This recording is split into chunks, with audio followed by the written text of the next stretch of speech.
Bonjour, ici l'atelier Sciences Po. Nous allons vous présenter l'actualité politique de ces derniers jours.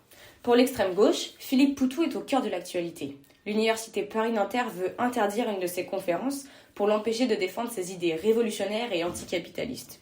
Poutou a également parlé de son programme dans une interview sur RTL et il a évoqué le fait qu'il encouragerait son électorat à se tourner vers Mélenchon s'il passait au second tour.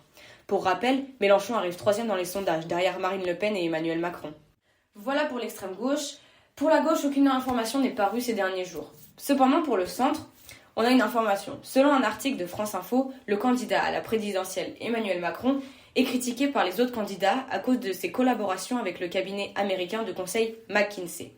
Le coût total de ces conseils était de 840 millions d'euros, dont les principaux sujets étaient les dépenses budgétaires, l'enseignement et la crise sanitaire. De plus, après les enquêtes menées par le Sénat, les résultats suscitent des problèmes. Le cabinet McKinsey ne paierait pas d'impôts en France. Or, de nombreux profits sont réalisés.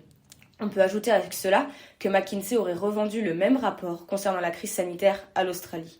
Ce rapport remet en cause le candidat et actuel président Emmanuel Macron, qui a beaucoup utilisé ce service de conseil privé. Selon le Sénat, le gouvernement est dans une situation de véritable dépendance à ces cabinets. Voilà pour le centre, on passe maintenant à la droite.